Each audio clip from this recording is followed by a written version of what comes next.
إن الحمد لله نحمده تعالى ونشكره ونستعين به ونسترشده ونعوذ بالله من شرور أنفسنا ومن سيئات أعمالنا. من يهده الله فهو المهتد ومن يضلل فلن تجد له وليا مرشدا.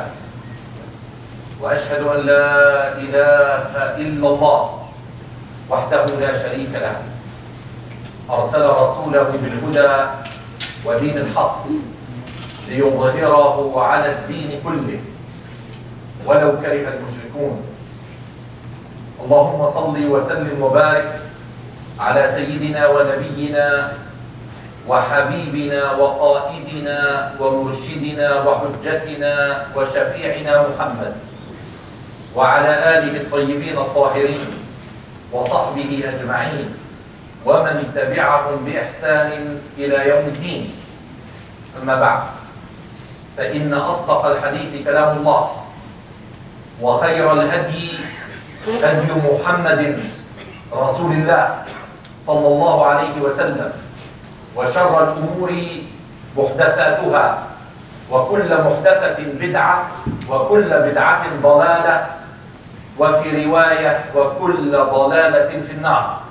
عباد الله، أوصيكم ونفسي بتقوى الله وطاعته، وأحثكم على التمسك بهدي قرآنه وسنة نبيه.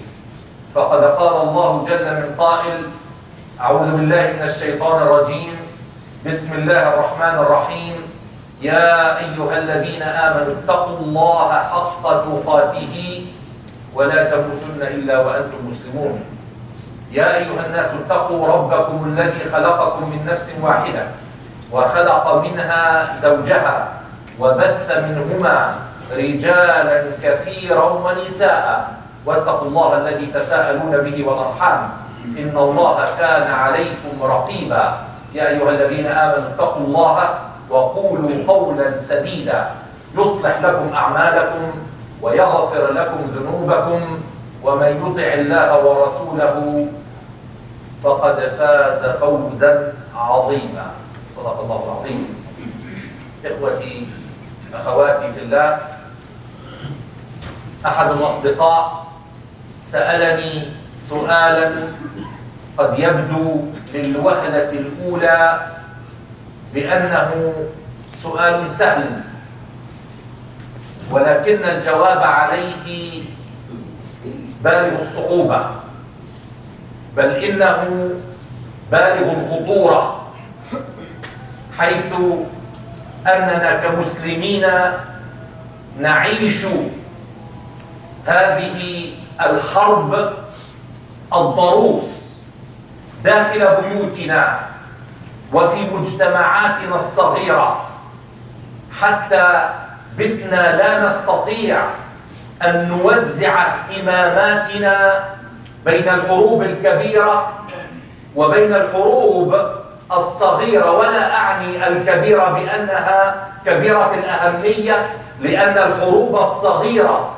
التي يدور رحاها داخل البيوت قد تكون أكثر خطورة من تلك الحروب التي تتبادلها الدول والاتجاهات المختلفة. وسأحاول إن شاء الله أن أتحدث عن هذا الموضوع، ولكن لضيق الوقت باللغة الإنجليزية، ولكن أحببت أن تكون هنالك ولو ومضة سريعة باللغة العربية لكي يتنبه معظمنا لهذا الأمر الجلل. I was asked by a friend not too long ago a question, and I'll tell you what the question is. The question may seem simple, yet the answer is extremely difficult. And it's not only difficult, it is very critical and very serious, because based on the outcome of the problem the question being framed about, lives of families are determined. peace and tranquility within families, and by extension within communities, and by extension within societies, and you can go as far as you want, is determined. Because you probably have heard that the mother who shakes the cradle with her right hand is shaking the world with its left hand. Whatever we do, and the way we do the raising of our children, and the outcome of that will actually shape so many things.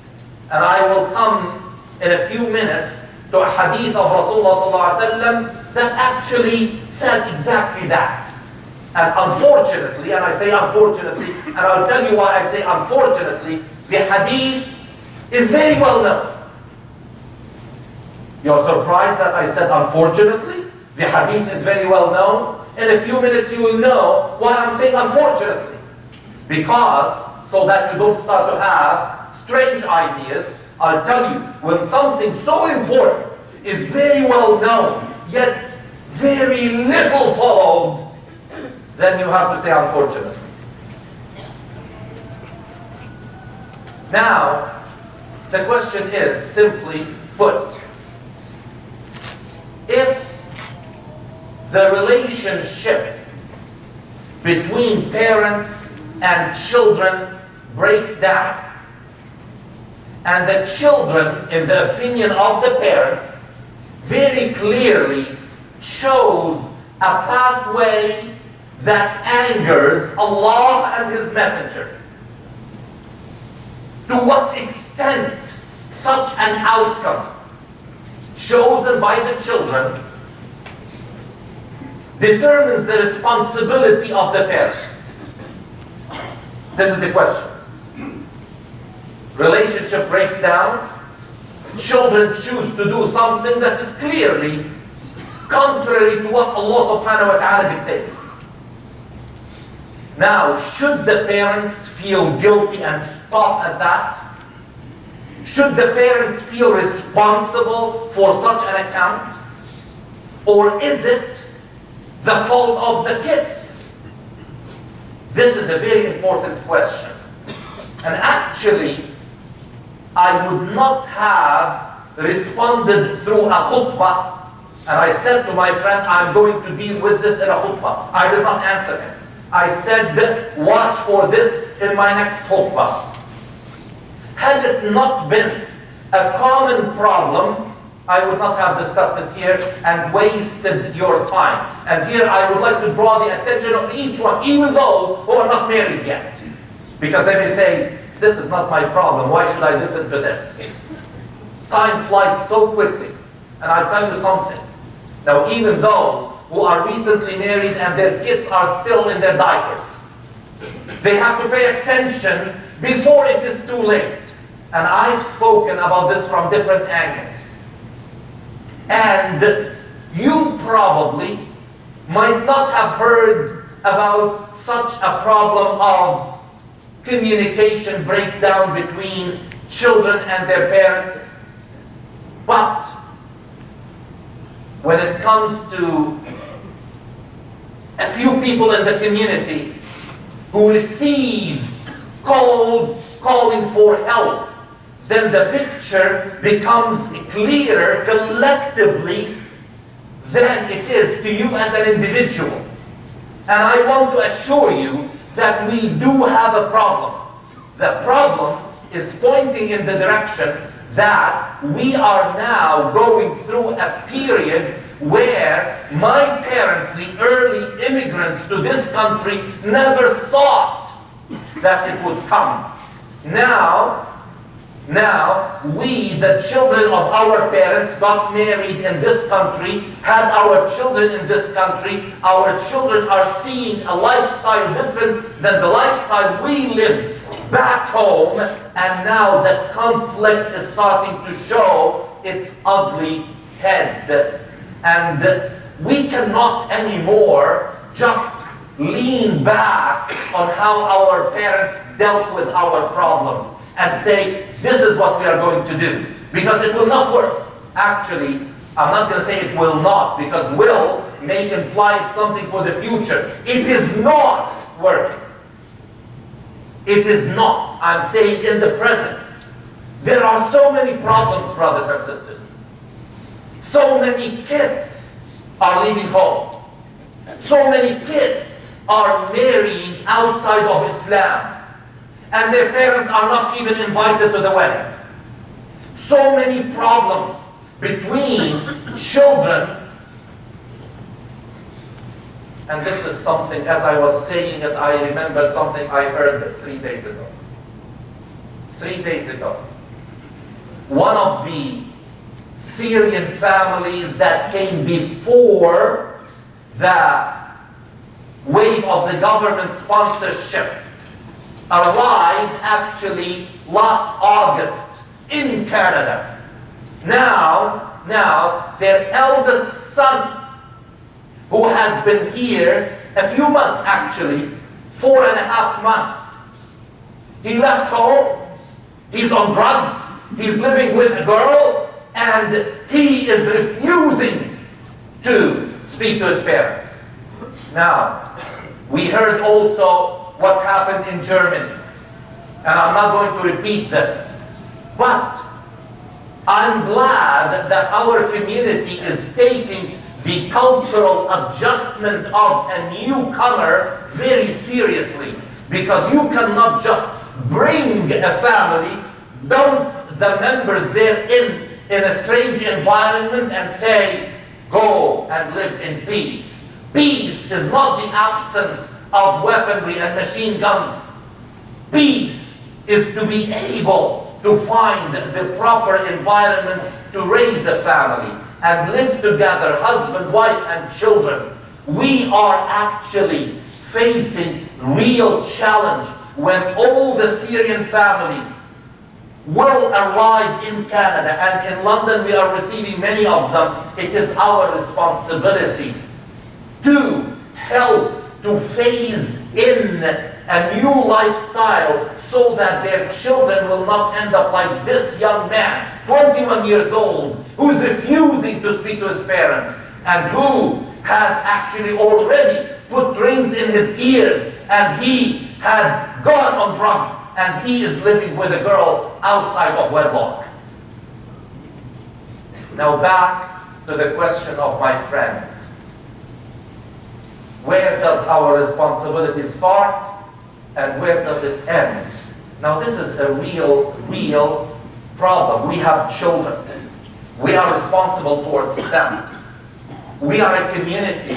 We are responsible towards the Syrian families, the Iraqi families, the Afghani families, the Lebanese families, we are responsible. And actually, Prophet Muhammad ﷺ described this, and this is the hadith that I said that unfortunately it is well known. And probably now you say, yeah, I know the hadith before I would hear it. And this hadith says very simply, كُلُّكُمْ رَاعٍ وَكُلُّكُمْ مَسْئُولٌ عَنْ رَعِيَّتِهِ. Haven't you heard this hadith before? How many times? So many times. So many times. But now listen to this. كُلُّكُمْ رَاعٍ وَمَسْئُولٌ عَنْ رَعِيَّتِهِ. All of you. The hadith then points, after it says كُلُّكُمْ رَاعٍ وَمَسْئُولٌ عَنْ رَعِيَّتِهِ, Prophet Muhammad ﷺ mentioned a few examples. He said, all of you are shepherds, and all of you are responsible for your flocks. He mentioned then a leader of a community, and he mentioned the husband, he mentioned the wife, and he mentioned an employee who is working for someone. As examples, not exclusive examples, but a few examples to show that everyone who is breathing is a shepherd. Meaning that no one can shake a responsibility. You must be responsible somewhere for something. And as such, You've got to do your job properly so that the outcome for the community will be peaceful and smooth. And let me give us an example. And I'm not here, please, no room for misunderstanding and say, Munir ElKassem said music is halal, and I'm not talking about music, but I'm using a musical example that all of us can relate to. This is not the khutbah of music, but you all have heard or seen or heard of an orchestra, a big orchestra. Each one is playing an instrument, and each one is following a certain note. Together, collectively, they produce one sound. If one of the players does something wrong, plays the wrong note, you can hear that something is not right. That affects the entire orchestra. And the same thing goes for us as a Muslim community. If you, behind closed doors, will produce the wrong note with your kids, then when your kids and yourself will come outside, we will hear that something is wrong.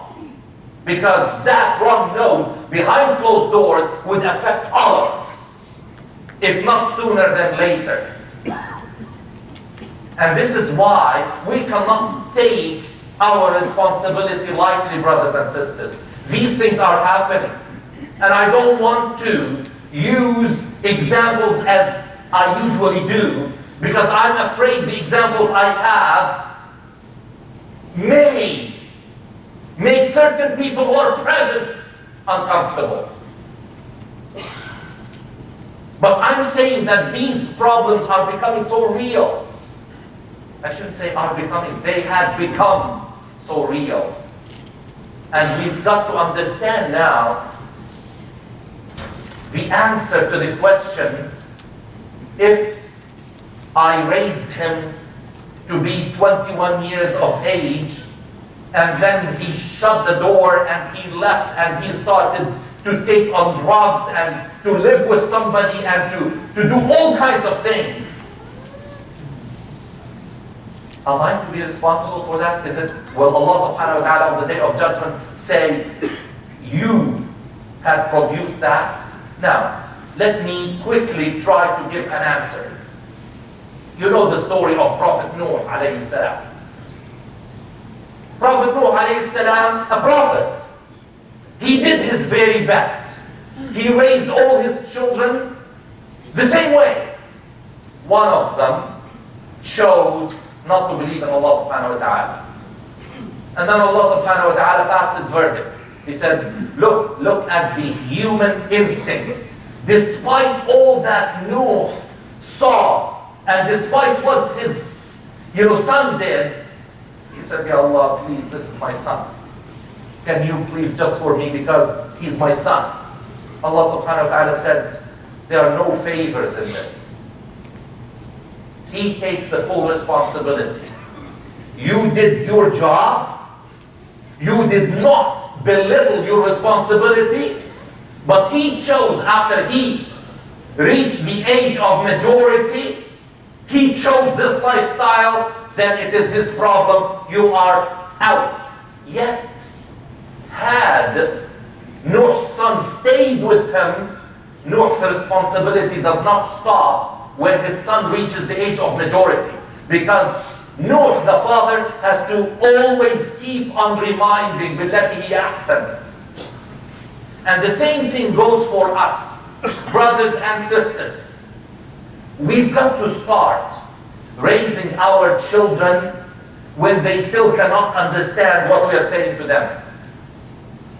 We have to raise them to the best of our ability. And different parents have different abilities of raising their children. Do it to the best of your ability. And then make lots of dua. Make lots of dhikr and tasbih. Some of us don't really take dhikr and tasbih seriously. Wallahi, It does wonder while you are not thinking of the tasbih you did last night. It is working for your son or daughter in putting a certain protection around them that you cannot see and they cannot see because of a tasbih that you did in the middle of the night last night. Many of us just go to sleep after watching a long movie and they just go and they cannot, they don't feel what's going on. But to try to make tasbih, to do dhikr, to ask Allah subhanahu wa ta'ala to protect your children, do lots of dua. You will never see it, but it is working. It is working. Now, if you do your job, and then later on, your son or daughter choose a certain lifestyle, then it is not your responsibility. But you continue to remind them every now and then, and never, please. I know that he may be listening to me right now, but I say it as a loving brother. There's absolutely no such thing in Islam as you are not my son, you're not my daughter, don't even try to talk to me. And I am disowning you until the day of judgment. Brothers and sisters, please listen to me carefully.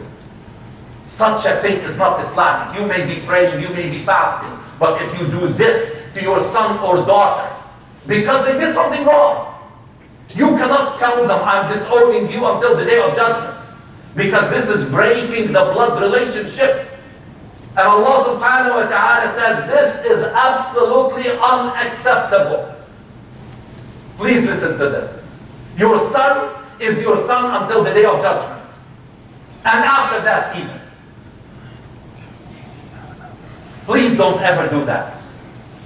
Now, if you had enjoyed your life while your children were growing in their formative years, you were going to play cards, somewhere, or you are going to spend your time at the malls and your children are somewhere else on the net, or they are playing games or this, and they are going to the wrong places on the net. And then you come at night and you yell and scream, did you pray? Yeah, we did. Actually, they didn't, and they lied. And it's because of you.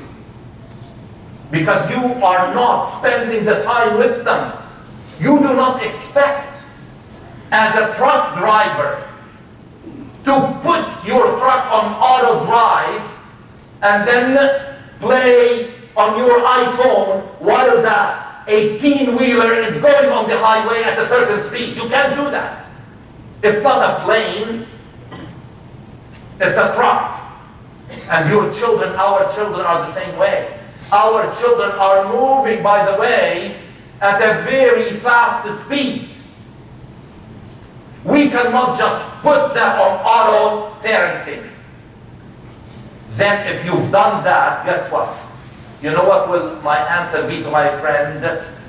If things go wrong at age 20, no, why should I wait till age 21? If things go wrong maybe at age 12, because of your negligence, then you know what?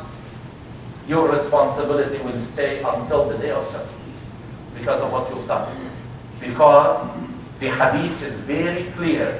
كلكم راع, all of you.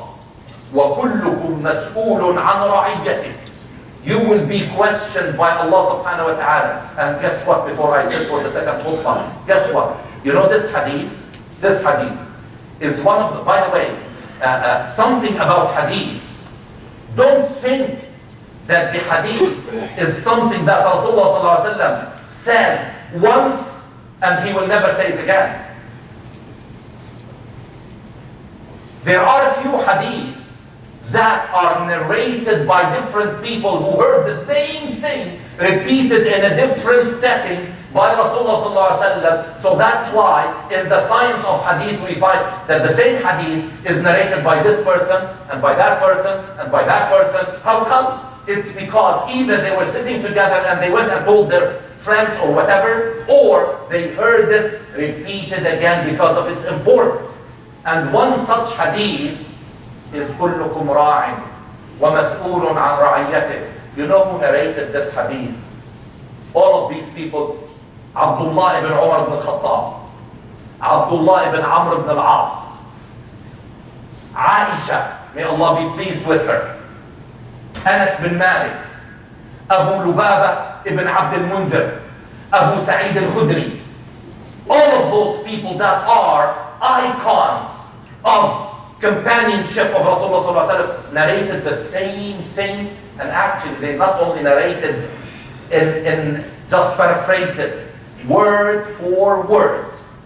It's one of those hadith that were narrated word for word, and people like Abdullah ibn Amr ibn al-As accepted Islam later on, whereas Aisha accepted Islam early, Abdullah ibn Umar early. So if you hear the same thing being said, it means that this is very serious and very important and not to be taken lightly, and that we will need it in the year 1437 after Hijrah or 2016 that we are counting. We will need it. Actually, we need it today more than they needed yesterday. أقول قولي هذا وأستغفر الله العظيم لا يغفر المستغفرين وعفو الله سبحانه وتعالى. He will accept our dua.